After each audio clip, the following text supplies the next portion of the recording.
Solange, por favor. Recording in progress. Então, muito bom dia, gente. Vamos dar continuidade ao nosso estudo. Aqui no início do capítulo 6 da Bhagavad Gita. Então, nesses últimos 2 versos que a gente estudou, Krishna traz essa ideia de fazer amizade com a sua própria mente. Então, ele traz essa ideia de que a nossa própria mente pode se tornar a nossa melhor amiga, mas ela também pode se tornar a nossa pior inimiga. Tudo depende de como a gente trata a nossa mente. Então, fazendo um pouquinho uma alusão aqui, existe aquela frase, tem uma célebre frase daquele filósofo existencialista, o Sartre, que ele diz assim que o inferno são os outros. Acho que todo mundo já ouviu, né?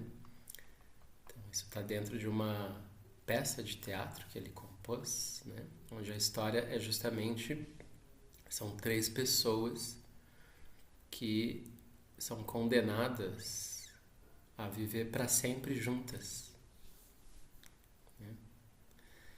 Então, nessa história do Sartre, a pessoa ela não precisa de um inferno. Basta ter outras 2 ali junto com ela o tempo todo.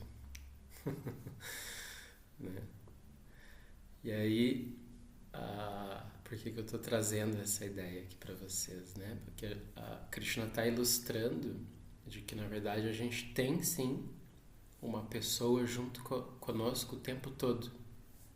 Não tem como desgrudar. Tá? E essa pessoa que está ali junto conosco o tempo todo somos nós mesmos, de uma certa forma, mas aqui ele está dizendo a nossa mente. Então, essa mente ela pode ser a nossa melhor amiga ou a nossa pior inimiga. E isso vai depender da maneira como a gente trata essa mente. Então, Krishna falou ali sobre conquistar a mente. E como a gente comentou na aula passada, não é esse conquistar no sentido de subjugar, no sentido de dominação, tá? Mas é esse conquistar como se conquista um amigo, como se conquista uma namorada ou um namorado. Então existe essa dedicação, esse cuidado, essa atenção para com ela. Por que Krishna está dizendo isso? Lembrem que a gente está aqui no 6º capítulo, que é o capítulo sobre meditação. Então já vai ficando subentendido que a meditação é uma das formas que a gente tem de poder cuidar da nossa própria mente. A meditação é esse ato diário, que a gente vai nutrindo ali uma boa relação com a gente mesmo, uma boa relação com a nossa própria mente. Por isso ele traz essa imagem. Vamos continuar então dentro dos versos.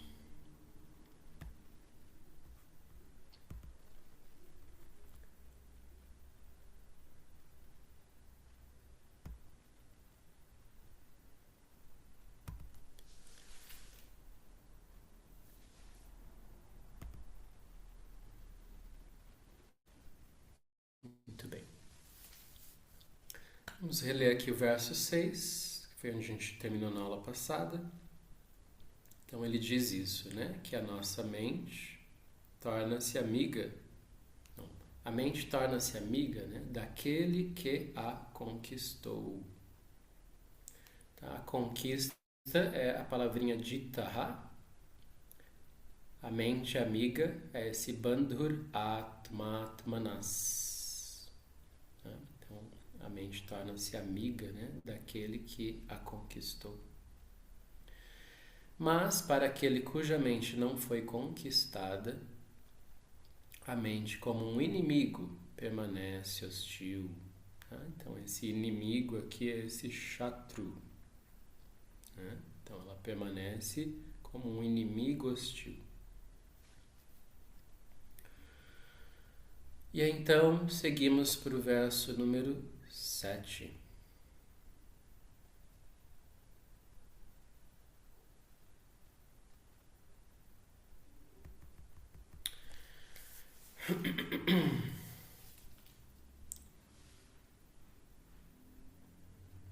Então, o que ele diz aqui nesse verso, né?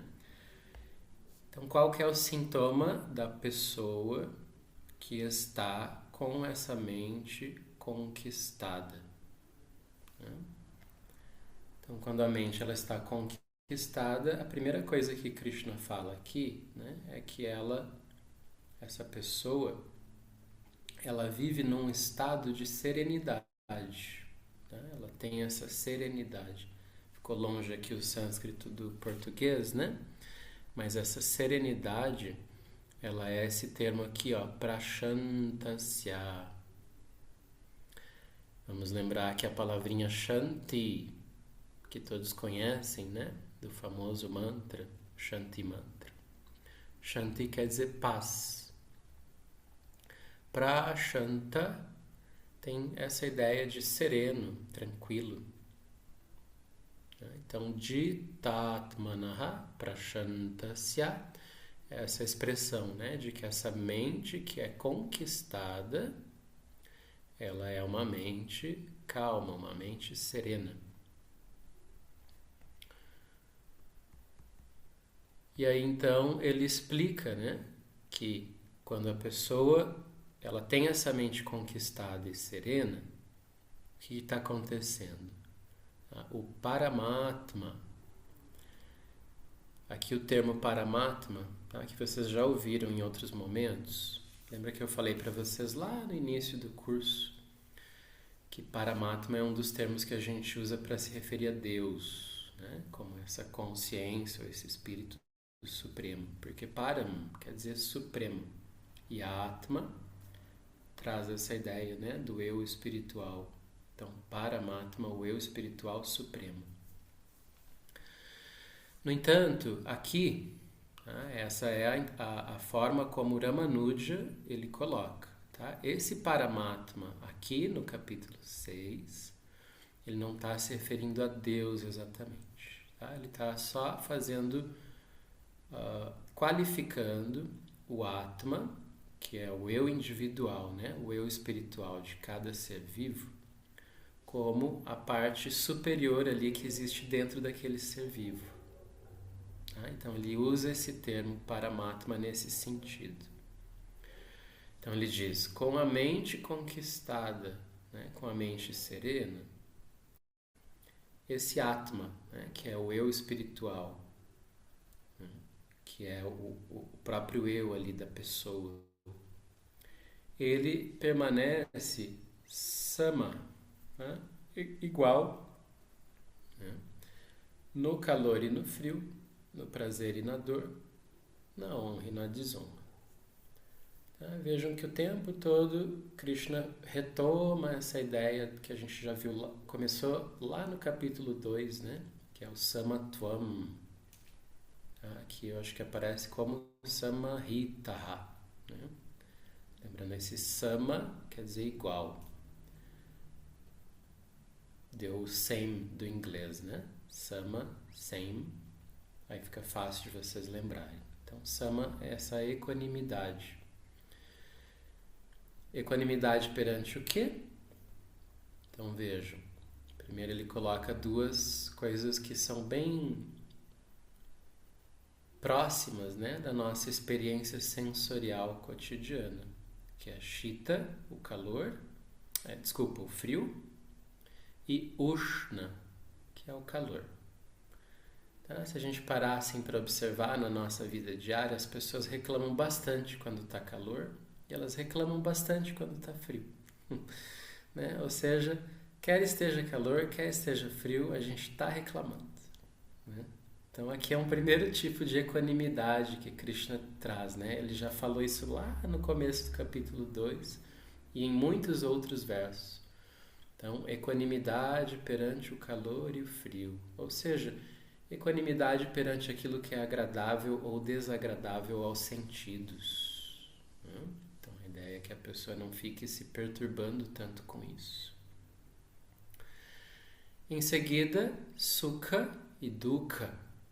De novo ali também esse par dos opostos de felicidade e aflição. Tá? Então, o Paramatma, o Atma, o eu espiritual, ele está ali neutro, equânime, diante daquilo que vem até a mente como uma experiência de prazer ou felicidade, ou aquilo que vem até a mente como uma experiência de frustração, de dor. E por fim, ele coloca a ideia da honra e da desonra, É isso aqui que está traduzido, vamos ver isso, tá? Então, que é mana e apamana. Então, mana, ela tem uma relação, sim, tá? Com aquele mana de mente e de pensar, A raiz man quer dizer pensar. Então, mana é como se a ideia assim de que pensam bem de mim. Ou seja, eu sou uma pessoa honrada. E a apamana pensam mal de mim. Então, uma desonra. Essa ideia aqui. Também, aqui Krishna alude a essa ideia mais egóica, O nosso ego é que fica esperando esse tipo de admiração, esse tipo de aprovação, Então, eu sou honrado ou desonrado, A honra é uma coisa que está muito relacionada com essa ideia mais egóica, E aí Krishna está dizendo, o Atma está acima disso, acima de honra ou desonra. Então, lembrem que eu falei para vocês lá atrás, que essa ideia de equanimidade que Krishna apresenta, ela tem dois sentidos ou direções. Uma é essa equanimidade aqui que ele está falando nesse verso, que é a pessoa permanecer equânime, permanecer serena diante daquilo que acontece com ela, aquilo que o mundo causa para ela. E a outra equanimidade, que Krishna vai agora descrever nos próximos versos, e eu já tinha dito isso para vocês antes, é nós tratarmos de forma igual as coisas ou os outros seres, que estão ao nosso redor. Lembrem que qual que é a nossa tendência? Quando alguma coisa nos agrada, o sentimento que a gente emana em direção a isso é raga, apego, atração. Então, se uma coisa nos dá prazer, a gente se apega a ela. Se uma pessoa nos satisfaz, a gente sente apego, atração por essa pessoa. E a mesma coisa acontece o contrário, Então, se alguma coisa nos causa desconforto ou dor, aí a gente tem a relação de dvesha, aversão. A gente quer eliminar aquilo, a gente quer destruir aquilo, a gente sente raiva, Seja de uma coisa que nos frustra ou de uma pessoa que nos frustra. Então a nossa relação com o mundo, ela raramente é imparcial, neutra. Ela é o tempo todo marcada por essa atração e repulsa, Amor e ódio, como a gente diz. Mas Krishna está dizendo que o yogi ele pratica esse samatvam, essa equanimidade diante das coisas e pessoas, ou seja, tratando-as com igualdade. Tá? Então vamos ver aqui no verso 8. Tá? No verso 8 ele vai falar primeiro sobre as coisas. Desculpa, vai ser no verso 9. Tá? Antes disso tem verso 8.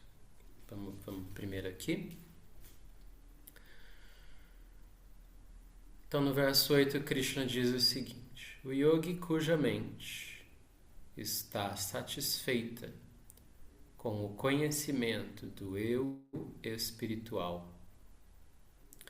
Então, esse conhecimento do eu espiritual, ele chama de meramente jnana, que é essa palavrinha que vocês já ouviram tanto aqui, né? Jnana. E este yogi também tem a sua mente satisfeita com o conhecimento da distinção ou discriminação entre o eu espiritual e a matéria. Então, essa clareza, né, do que é corpo, o que é matéria e o que é o eu espiritual, aí ele chama de vijnana. Tá? Vijnana.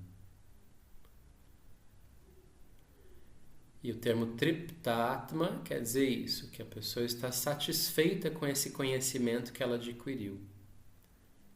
Esse conhecimento, ela torna realmente essa pessoa muito satisfeita. Aí ele diz, esse mesmo yogi, né, que está então estabelecido no eu espiritual, cujos sentidos estão subjugados, tá? Então, vidita, tá? Mesmo termo que a gente viu ali em cima, né? Do dita, essa ideia de conquistados, né? Vamos até trocar essa palavrinha, tá? Cujos sentidos estão conquistados. Desculpa, é aqui mesmo, eu estava confundindo, tá? É aqui agora que ele fala sobre essa equanimidade diante das coisas materiais. Então ele diz assim, ó, para quem terra, pedra e ouro são a mesma coisa. Tá? Tal yogi, ele é um yukta. Yukta é um termo que Krishna também já usou em outros versos para se referir ao yogi, né? Yukta é o particípio passado da palavra yoga. Tá? Então, digamos assim que ele... Vamos fazer assim uma adaptação, né? Ele está yogado. Né? Ele é um yogi yogado. Tá? Ou seja, ele está em yoga. Então, o sintoma desse yogi, tá, na relação com as coisas materiais, é que ele vai ver terra, pedra e ouro como sendo a mesma coisa. Esse é um sintoma aqui, né? Então, as palavras são sama, né? Quer dizer, tendo como igual. Loshta. Loshta seria assim um torrãozinho de terra. Aí, ashma é uma pedra. E kanchana é o ouro. Então, vocês sabem o quanto, por exemplo, o ouro ele é ambicionado, né, nesse mundo. Em geral, se considera o ouro assim, a pedra mais preciosa, né? A gente tem toda uma problemática no mundo em torno do ouro, né? Porque em nome do ouro se rouba, se mata, se depreda a natureza, né? No nosso país a gente tem um problema sério, né? Com essa questão de garimpo e tudo mais. Então, em nome dessa distinção, né, que a gente faz de valores entre as coisas materiais, existe toda essa ganância, né? Essa cobiça. Porém, o yogi é essa pessoa que se mantém neutra em relação a isso. Ele tem, para ele, o ouro, a pedra e a terra dá na mesma. Ele não está tão interessado assim em ficar cobiçando o ouro. Né? Existe uma história, é uma história real, tá? Entre o Swami Vivekananda, né, que foi um grande yogi no século passado na Índia, e o mestre dele, que era o Ramakrishna. Então é dito que esse Swami Vivekananda, um dia ele foi aplicar ele foi assim aplicar um teste, né, no mestre, no professor dele, porque ele queria ver se esse professor dele, o Ramakrishna, era realmente um yogi desapegado. Aí dizem que o Ramakrishna estava dormindo, né? Então ele estava ali naquele sono profundo, totalmente inconsciente. E aí o Vivekananda ele pegou uma moedinha de ouro e colocou assim na palma da mão do Ramakrishna que estava dormindo, né? E aí ele ficou observando assim o que ele ia fazer, né? Será que ele ia fechar assim e segurar o ouro? Né? E aí dizem que o Ramakrishna, mesmo dormindo, né, ele imediatamente jogou fora assim a moeda, assim, jogou a moeda, se desfez dela. Né? Aí dizem que com isso o Ramakrishna ficou, o Vivekananda, né, ficou muito satisfeito de pensar, puxa, ele realmente é desapegado, né, porque mesmo dormindo ele jogou essa moeda de ouro fora, né. Essa é uma historinha ali, né, desses ícones, né, da tradição do yoga, aí, esses ícones mais recentes. Então, essa equanimidade perante as coisas. Né? Agora, no verso 9, Krishna vai falar sobre a equanimidade perante as pessoas. Então, vamos ver o 9.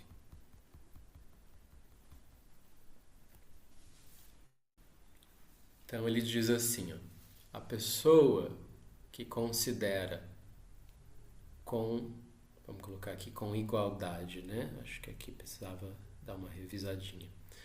Então a pessoa que considera ou como igual, né? Ou com igualdade. Ah, desculpa, é com igual visão. Eu aqui estou viajando, aqui a tradução está ótima.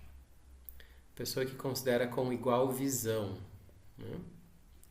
Então, por que ele traduz como igual visão? O termo agora é sama buddhir. Tá? Lembrem do buddhi. Buddhi é a nossa faculdade discriminativa, né? Nossa inteligência. Que, figuradamente, é a nossa visão, a nossa forma de enxergar, né? Então, essa pessoa, ela tem esse sama buddhir, essa visão igual, para com quem? Vamos ver aqui a lista. Suhrit. Esse suhrit já apareceu antes. Eu já expliquei para vocês, tá? Que esse hrit vem de coração, hridaya. E su quer dizer bom, bem. Tá? Então, suhrit é aquele que a gente quer bem. Tá? E é uma forma, então, aqui está traduzido bem literalmente, né? Como o bem-querente. Tá? Então a pessoa ela considera o bem-querente. Depois o mitra. Tá? Vejam como é bonita essa palavra mitra. Ela, como vocês sabem, ela é um dos nomes do sol, tá? Mas ela indica também a ideia de amigo. E quando o Sol ele é chamado de Mitra, ele traz essa ideia de que o Sol é o amigo, né, de todos os seres que aqui vivem, né, abaixo do Sol. Então, Mitra é o amigo. Depois vem Ari. Tá? Ari é o inimigo. Aí tem o Udasina. Udasina é a pessoa assim que ela não é nem amiga e nem inimiga. É indiferente. Depois vem o Madhyastha. O Madhyastha é aquela pessoa que se situa numa condição de neutralidade em relação a nós. Depois vem o Dveshya. Dveshya são aquelas pessoas que nutrem ódio ou aversão por nós. Tá? Pessoas que não gostam da gente. E Bandhushu. Bandhu, lembra que vem daquela raiz band, tá? Que quer dizer prender, né? Bandha quer dizer também prisão, cativeiro. Porém, aqui bandha significa aqueles que estão unidos, tá? Para indicar a ideia dos parentes, os familiares.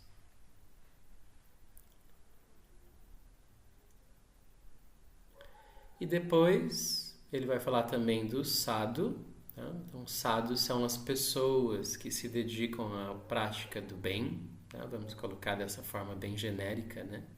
Pessoas boas, inclinadas ao bem. E papeshu são as pessoas inclinadas ao mal. Tá? Pessoas que gostam de fazer o mal. E aí Krishna está dizendo que o yogi é uma pessoa que enxerga com equanimidade toda essa variedade de pessoas, imagina, né?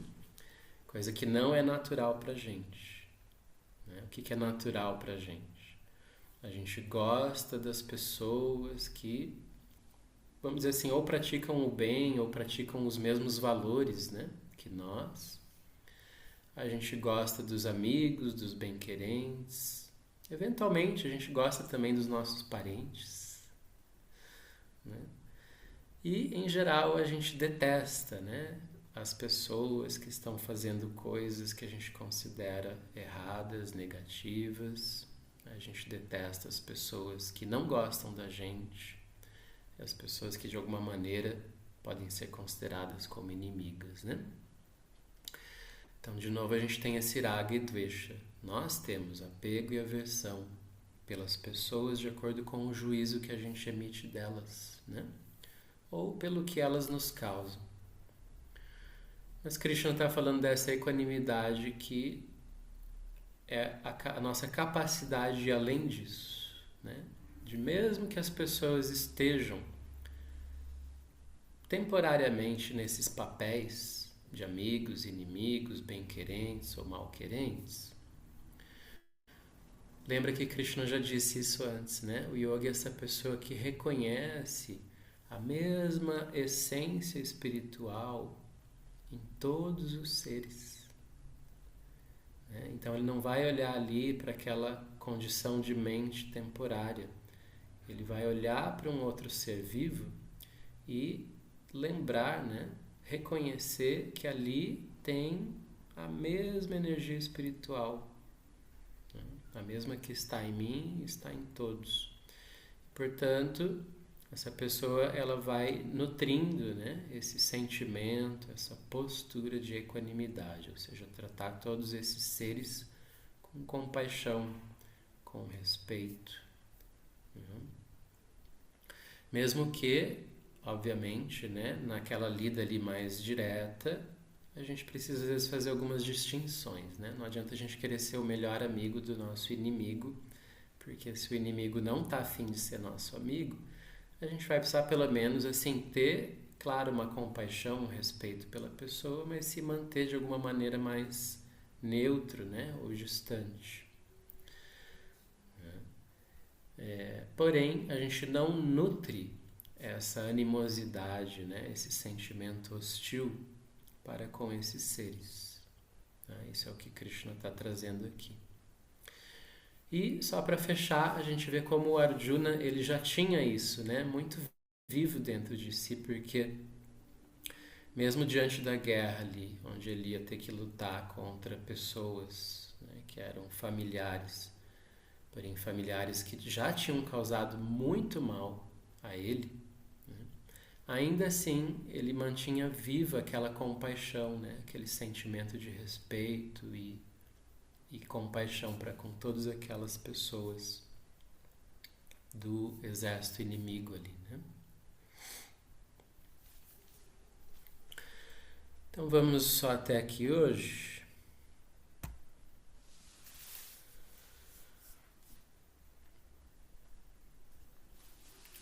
Gente, alguém quer comentar?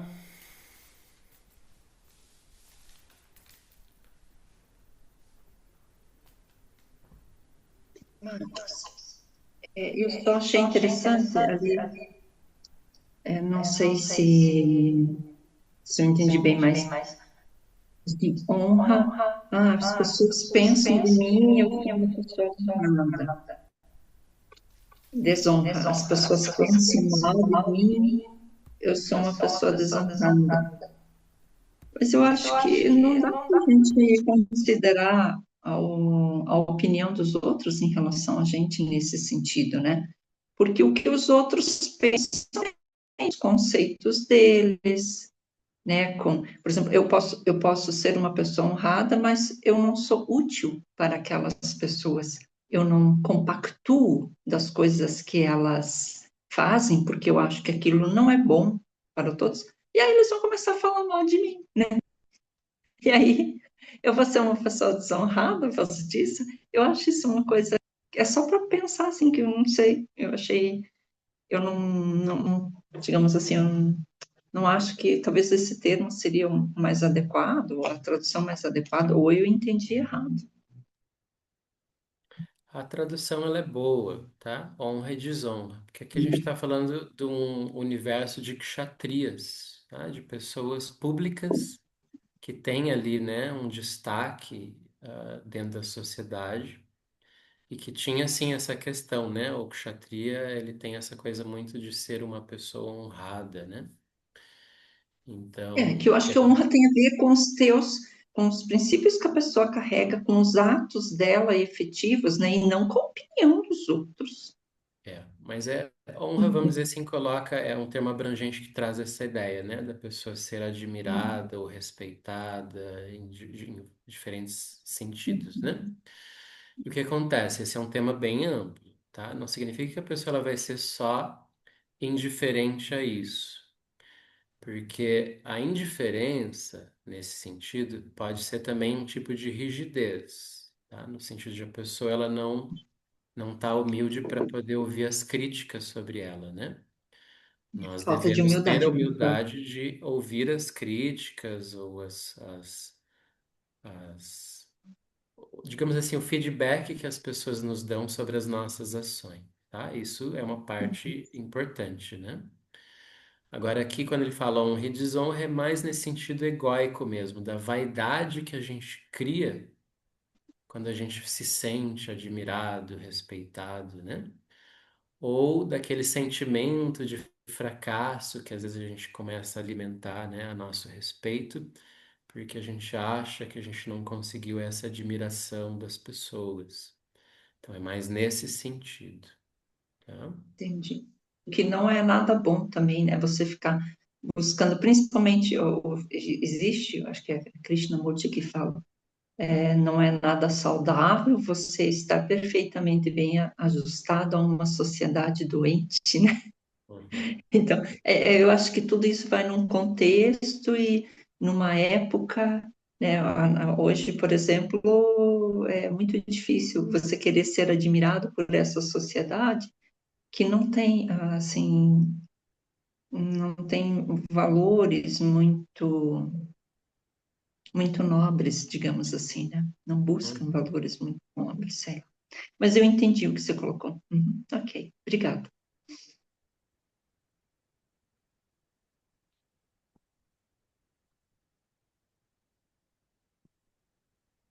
Mais alguém, gente?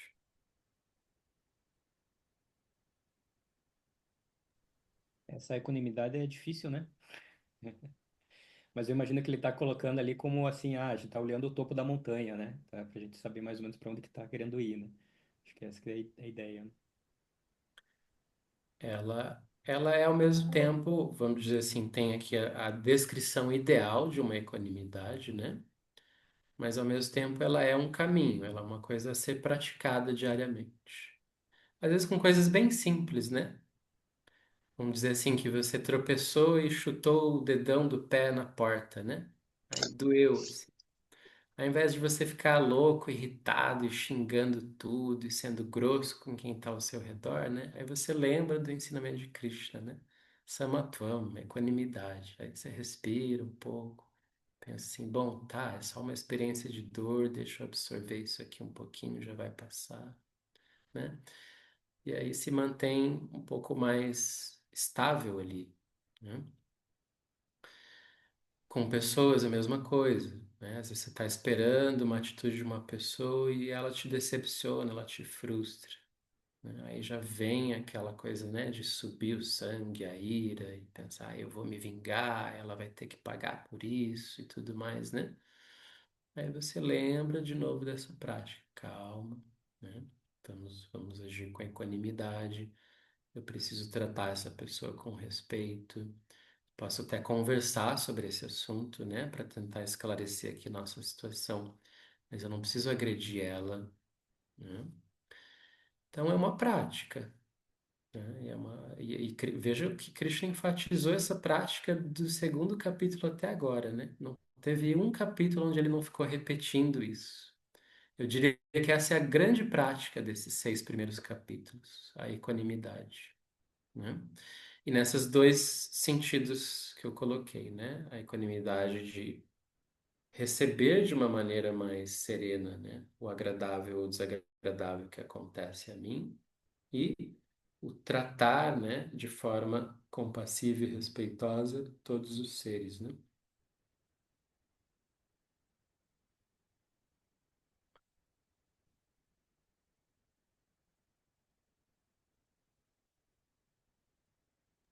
Ok, É, gente.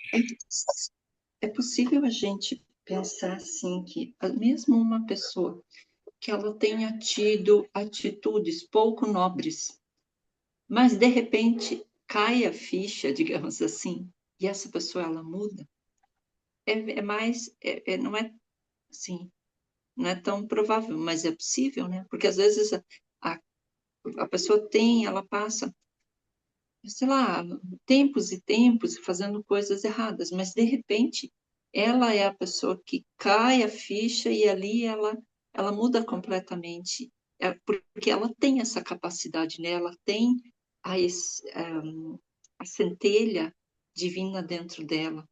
Talvez seja isso que a gente tem que pensar na hora, né? Falar assim, puxa, ela cometeu um erro aqui, mas ela tem a capacidade de se recuperar, assim como a gente também às vezes pisa no tomate, como diz, né? É. E só que se a gente julgar pessoas por um ato ou por um período que a pessoa está passando, né? Não é uma vida toda, na verdade, né? A gente não Uhum. tem essa noção dessa vida toda que a pessoa viveu, o que ela passou e o que ela vai passar lá na frente, né? E a gente faz um julgamento diante de um fato em si, daí a gente aquela pessoa Sim, aquela pessoa nunca vai mudar. Mas isso não é verdade, né? sim. É. A própria história do cristianismo é muito marcada por isso, né? Que você veja assim que toda a história ali, né, de Cristo com as pessoas com quem ele interagia, tinha muito essa ideia, né, de que os errantes, vamos dizer assim, né, eles se sentiam tocados muito mais pelos ensinamentos espirituais do que aquelas pessoas que se consideravam, né, pessoas muito justas e nobres e corretas dentro da sociedade, né?